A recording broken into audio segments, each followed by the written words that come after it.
Hey everybody, Jeff Antoniuk here from Jazzwire. Welcome to Guided Listening. So this week we're going to get into some John Coltrane.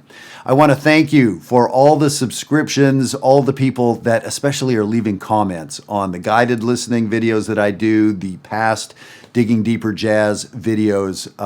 Thousands and thousands of you have commented. I really appreciate it, and I pretty much answer every comment. It's important to me to have a dialogue with you. If you enjoy this stuff, I really want to learn more about you and your playing.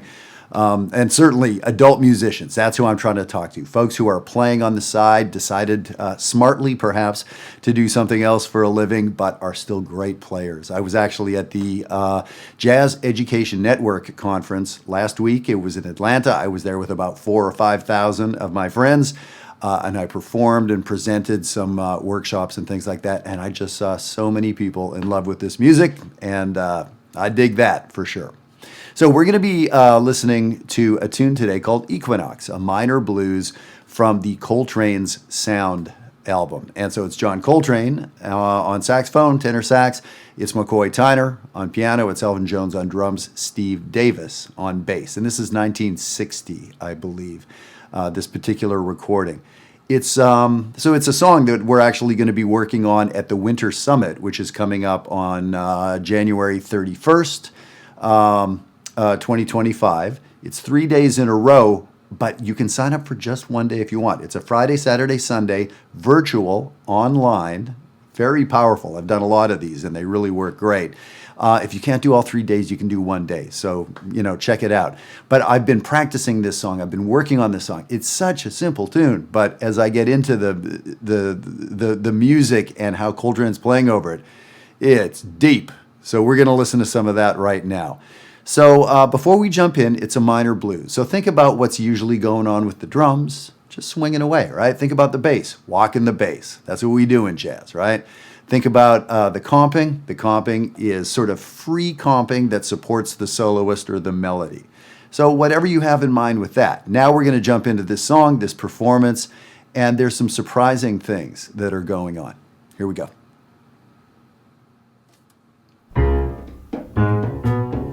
So this is an interesting intro. The drums. Yeah, and it's interesting, especially when we find out where we're going. Here's where we're going. Into this minor sound. So it was interesting. The intro is quite, to me, unrelated to what happens next. Let's just listen to that again. Interesting. And it sounds like Elvin's playing with his hands as well, as opposed to sticks. Or one hand, one stick. A 1 chord to a 4 chord. Now we hang out. You're going to hear a lot of this. That boom, boom, boom, boom. The bass and the piano. Now, I'll just point out, we're in D flat minor. D flat minor. Not a lot of songs in D flat minor. Weird, atypical, let's call it a hard key.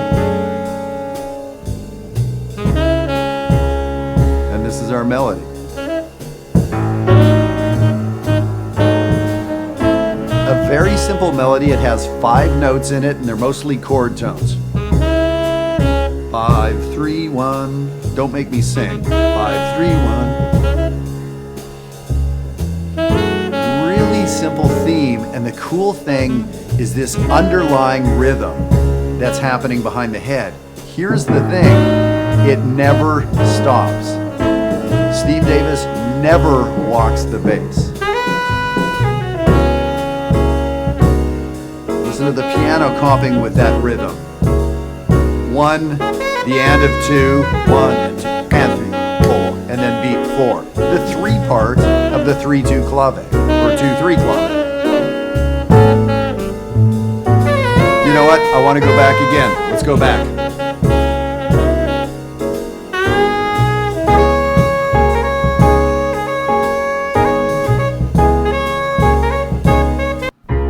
I know we're never going to get to the end if I keep doing this. There's so much going on.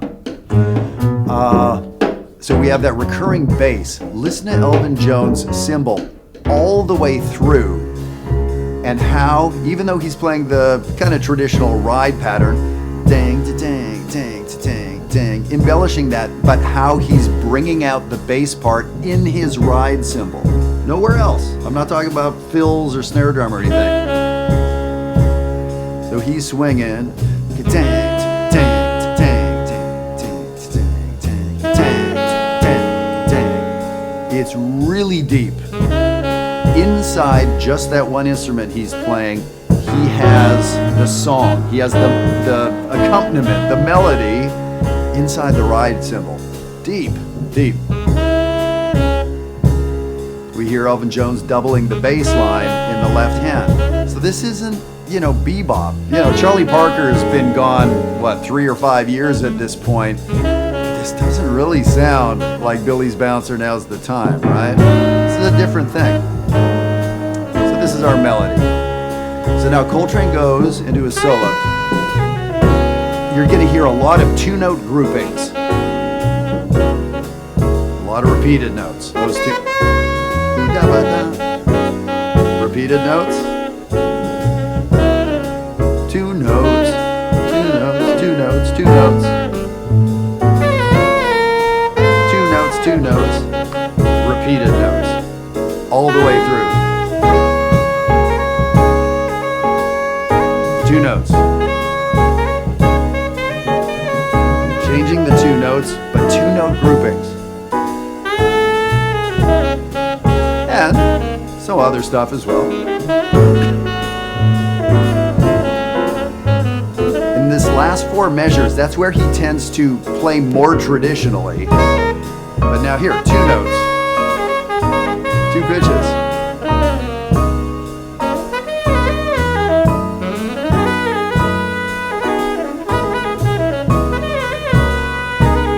How he answers himself. We hear people talk about Coltrane playing like he's chanting, like he's kind of singing some liturgical thing. And it's not unrelated from Gregorian chant or something, the way he's kind of moving modally between 2 notes. He has to have done this at least 100 times by now, early in his solo yet. Those 2-note groupings. And here's the last 4 measures. And here's where he tends to play more scalar things, less of that 2-note business. All right, some scale flurries, thirds, things like that. Okay, let's shift back to listening to the rhythm section. McCoy's comping is right with that pattern. He fills in a bit, but he's with that pattern. He remembers what song he's playing. Steve Davis, still playing that line. Elvin Jones is filling around, but the accompaniment, sort of the melody, the counter melody, is in his ride cymbal. That is deep, deep. He's not just swinging at a tempo, he's playing this song. Drummers, play the song you're playing. Don't play a tempo, don't play a beat. Play the song.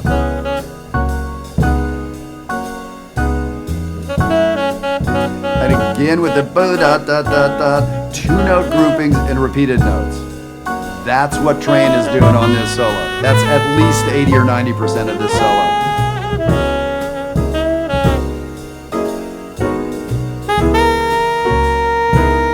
Nice rich note there, 6th scale degree, a major, 7th on the minor.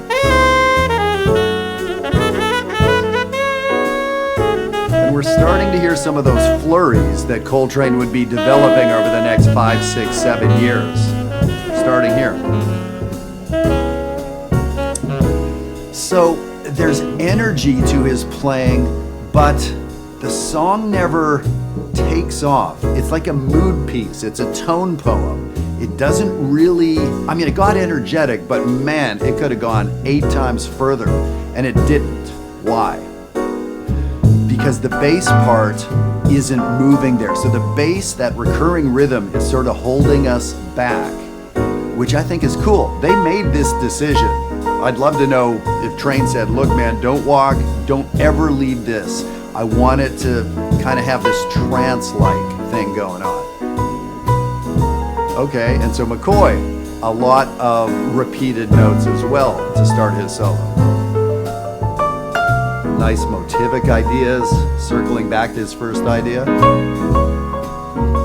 And octaves, right? Are you hearing those octaves in his right hand? It's been all octaves so far. Yes, he's already 20 measures in and hasn't played anything other than octaves yet.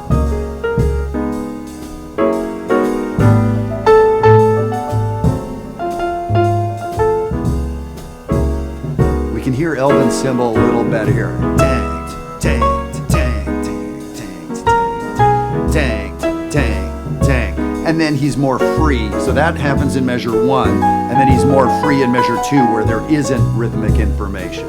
It's a 2-measure pattern, the second measure of which doesn't have anything specific in it. That's important, space.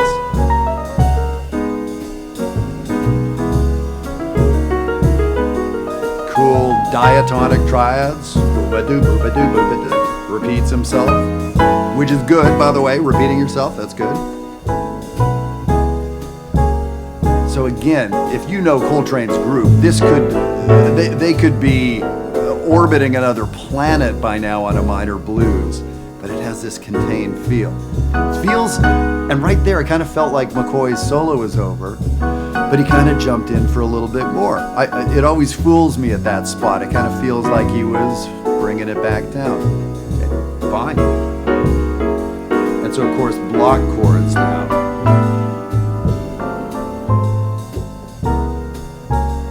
I think this is the end of his solo, but the melody doesn't come in. So this is kind of like a chorus of just comping. Did Coltrane miss his entrance? Or did he want a whole chorus of nothing in a sense, kind of a reset to bring it down? Not sure.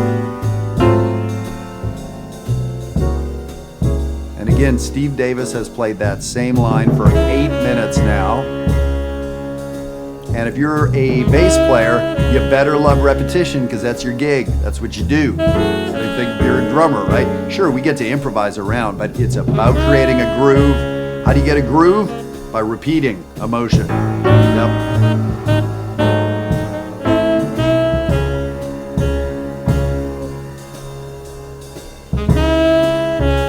So melody twice out, second time out. That simple bass line adds so much to this simple melody. They're both extremely simple on their own, but it really combines to make something very cool, doesn't it?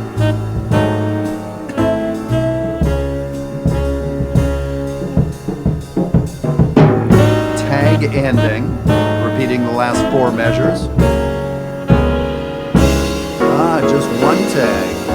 Interesting.